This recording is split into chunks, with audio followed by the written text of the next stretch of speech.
Now, if I did nothing but talk about gun violence, I could be making many videos every day, because there's always something happening, there's always a new massacre to report on, and in fact, these stories have gotten less interesting over time. But like many morbid people, I've taken some time to study massacres, and I've looked at, I used to be into it more, reading shooters' manifestos and everything, but now it all seems that they're, I don't know, it just changed the record, man. This stuff is getting old. It was old to begin with, but at least back then, 20 years ago, Columbine was kind of shocking.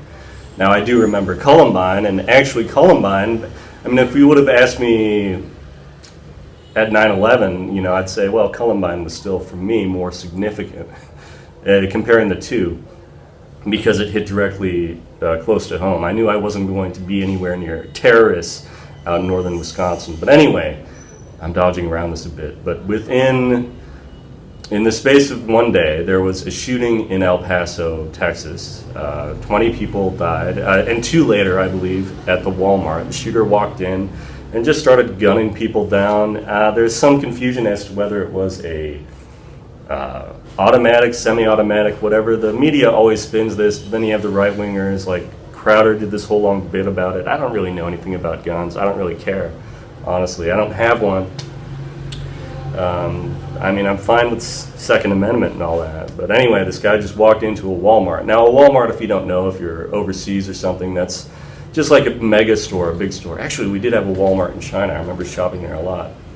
But anyway, and that's where you can get anything. You can get frozen pizzas, you can get reams of paper, you can get fishing hooks, you can get vodka, you can even get guns. And this guy just walked in and just gunned 20 people down, 2 died later from injuries, and then in spite of what it said in his very short, crappy manifesto, which I read on Facebook of all places, someone posted images, he was arrested. And so it didn't lead to his death, so now he's rotting in jail somewhere. And the world is quickly forgetting about him. He had kind of the McLovin look, I don't know, just this 20 or 22-year-old guy. And his dad had a lot of drug problems and was a recovering alcoholic, and actually made that his work, where he first cured himself or something, and then he became doctor for these other people, but he wasn't able to help his son and whatever. So I don't know, like people who sell a lot of psychiatric crap, just like people who sell a lot of religious crap, they're often the ones that you can't trust. They're the ones who end up really having mental issues, and that's what draws them to it. Anyway, 13 hours later in Dayton, Ohio. Now, I've never been to El Paso. I've been to Dayton a couple of times. It's a pretty big city between my homes in Wisconsin and Virginia. A guy in body armor or whatever, he walked into a bar after being out with his friends. He had apparently been out having fun with his friends and said, okay, well, see you later, guys. He left, he got his gear, he came back, and he shot another 10 people, was it? It's hard to keep track of all these numbers. And then the police shot him. And so this happened just 13 hours later. And this guy, he didn't publish a crazy right-wing manifesto or whatever. And I call it a right-wing manifesto, but really it's not like a conservative manifesto. This first El Paso guy, it was very short. It was basically just a rip-off of the Christchurch shooter, which was a rip-off of Anders Breivik, which was a rip-off of just 4chan crap, racist website, whatever. But, the thing you got to understand about these legit, real white supremacist Nazis is that, first of all, they are not mainstream, in spite of what the media keeps saying. And second, they have a lot of viewpoints that GOP people, Trumpists, whatever, that would just totally reject. A lot of climate change paranoia, technology paranoia, etc. And so we shouldn't be analyzing the manifesto as anything more than just the depraved scrawlings of some nut. And it's not really original anyway. Same with this Dayton shooter. The thing is, he had a big online footprint, and we're getting more of this now. It's not like Columbine where we had a few logs and Doom maps and whatever. But he had a long footprint where he's supporting Antifa, which is a violent gang, violent organization, and supporting various liberal causes, just like back in the day when Elliot Rodger, he liked Young Turks videos and everything.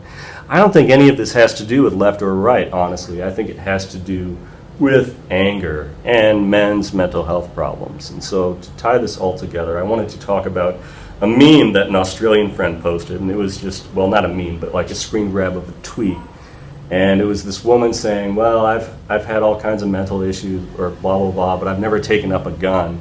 This has to do with toxic masculinity, buzzword, and another buzz phrase, white supremacy. These are the two reasons, because this isn't a mental health issue.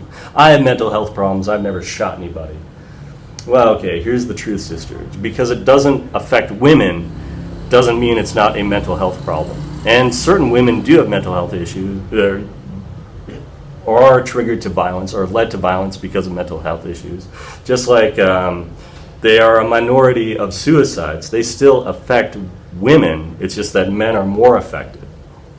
Okay, so it is a mental health issue, and okay, you can call it toxic masculinity. What does that mean? I'd say it's a lack of masculinity. It's a generation where, unlike any before it, fewer boys are growing up with fathers. Fewer boys are growing up with male role models.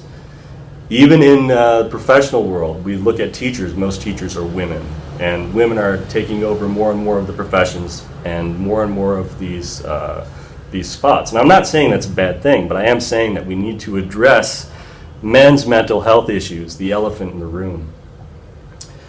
Before I go on, let's talk about white supremacy. Now, I even parroted this. I even said this has to do with white supremacy and whatever. No, just because it was mentioned in that manifesto, of course, it got stuck in my head, and I took that to be truth. And of course, mainstream media keeps harping on this white supremacy thing. But then I looked at the statistics. I actually looked at the statistics, more than one source, but beginning with Mother Jones, and you find out that actually for 75% of the population, which whites are in America, they are underrepresented in mass shootings. And so this isn't specifically a white problem, even though you can say it is a men's problem. And so we need to get rid of this stupid idea that it's white supremacy. And then people saying, oh, well, and it's white supremacy inspired by Trump. When Trump goes on the news and he says, no, we must condemn white supremacy, specifically, as he said. And no one said he was a racist before he was elected and anything like that. But you see, I'm getting worked up about it. This is how American politics works. This is how American discourse works. This is how we all shout at each other, how we all get mad and passionate, and we break it down into this stupid political game when no solutions are even found. How long ago was Bowling for Columbine like the only good movie that Michael Moore ever made? It's been a long time. But now, I live overseas and I get to hear people talk about my country a lot. And a lot of it's positive, but then stuff like this happens and I just hang my head in shame. And to have an Australian friend, of all people, say, well, this is, or not say directly, but share this idea that it's about toxic masculinity and white supremacy. Australia has roughly the same percentage of white people as America does, but if you gave them weapons, would they all start killing each other? I mean, is that really how it works? From what I understand, there was one mass shooting in Australia, and it did change things, but then Australians, they confiscated, or they gave up their guns and whatever. They don't have the same culture. They don't have the same mental health crisis, but I believe that it is kind of spreading. There's so much to say about this. It gets me so worked up. And the common thread between these two young boys, men, I guess, 20-something guys, is that they were just really, really angry. And where does this anger come from? And, everyone was ripping on the conservatives for, again, saying, just like they said in the 90s, well, it has to do with video games. Well, it's not like the violence in the video games themselves, but it's the atmosphere created by the video game. Elliot Rodger, for example, spent 15, 16 hours a day playing World of Warcraft. If he had used that developing actual social skills, he probably wouldn't have had the same anxieties. Yeah, but then Okay, he goes to law of attraction, the secret. Okay, I can just, if I will it hard enough, if I do this new age, new thought, Marianne Williamson crap and just visualize a better future, that's the way. I don't have to actually do anything. There's a way to progress without suffering. Yeah, whatever. All these poor kids. You think about it, man. Like, everyone has a hard time. Everyone, especially, I know what it's like to search for male role models, and I know what it's like to feel really angry and misunderstood. And I've even knocked on the door of death. You know, I've had that near-death experience that, you know, I've come close to killing myself. And emerging from that, you feel very wonky. You feel very awkward for a few months. But then you eventually reach a point where you realize, you know, if this is all there is, why not do something crazy? Why not go to Saudi Arabia? Why not eat acid? Why not, you know, love all these people and meet all these exotic, amazing people and just do things and not try to save for some untenable, undefined, ambiguous future, but at least try to experience my life and find joy and peace in that. It's so much easier, and you're remembered in a better way, and I just think it's horrible. We need to address mental health. We need to get these boys off of SSRIs, antidepressants, because I think that's a big reason this stuff is happening. I mean, that's one common link. I'm not sure if these last two shooters were on it, but if we get a statistical analysis, which we'll have to do soon, because there are so many hundreds of these guys, it keeps happening. And, you know, I saw another story, and it was in Times Square. A motorcycle was backfiring, and everyone started running because they thought it was bullets. So one person runs, and other people started running. And just earlier this year, there was a mass shooting in a public building in Virginia Beach. And I used to live there, and I have family that lives near there, Hampton Roads, though. And it's like, are you guys idiots? You know, jump ship. Get overseas as quickly as you can. Come be with me out in Vietnam. It's safer here. Over and out.